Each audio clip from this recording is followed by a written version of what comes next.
So what started happening is, I even though I was doing all right, I just didn't feel like I was making much of an impact. This means I didn't feel like as if I was changing a lot of lives.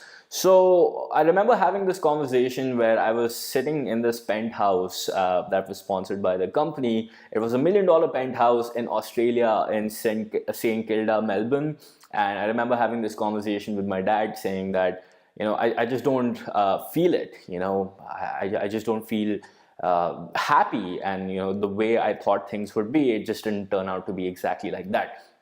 So while that was happening, in the meantime, I was getting a lot of messages from my friends and colleagues in India who were asking me, "Hey Rohan, how are you going about getting these clients to pay you such premium prices?" I was charging $3,000, $4,000. In today's time, now I don't consider that as premium price, but to a lot of people it was premium. So a lot of people started asking me, how am I doing that? So what I did is I understood that there's some sort of an opportunity out there, but I didn't take much action other than just talking to a friend of mine who is Australian. And what happened is we were talking and I just started asking him, "Hey, do you hire other Indians as well for your business requirements and other things?" And he replied to me, and you could probably see that in front of your screen. He replied to me that, "Rohan, I trust you, I love you. That's why I do business with you. But a lot of Australians actually struggle to do business with Indians because they've had some bad experiences in the past, and it's just not a good image that I saw." In the eyes of at least that person. And that kind of hurt me and that kind of triggered me. So what I did was I just connected two and two. I realized that, okay, there are people who just don't know how to charge premium, who still need to work on their marketing skills and their business skills to reach out to these premium clients. And then there are these clients all over the globe who are just uncertain if that particular person will be able to fulfill their requirements. What if it turns out to be a scam, or what if it doesn't work out? How do they confirm the authenticity?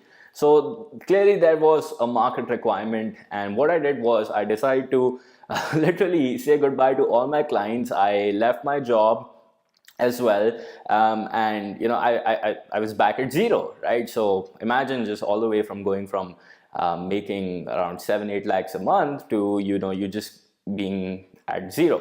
Now, a lot of people think that that was kind of stupid to just let go of your clients, but in my opinion, I wouldn't have taken much action if I would have still remained in my comfort zone. That's why all those gurus who advise that, hey, you could work part-time and you could start your business and everything.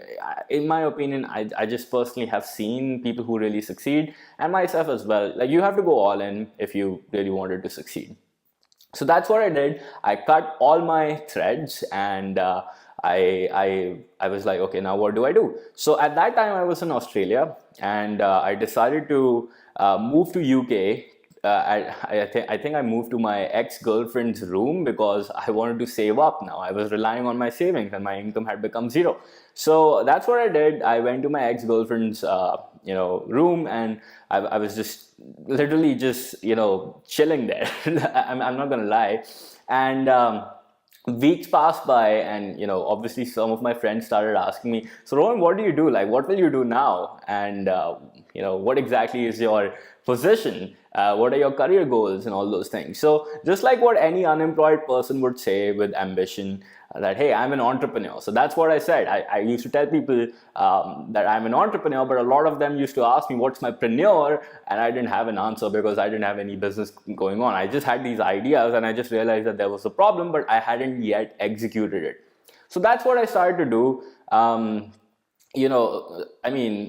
lot of brainstorming was going on that time. So I decided, forget this brainstorming, forget the overthinking part, and let's just do it, because these answers won't come to me within my head.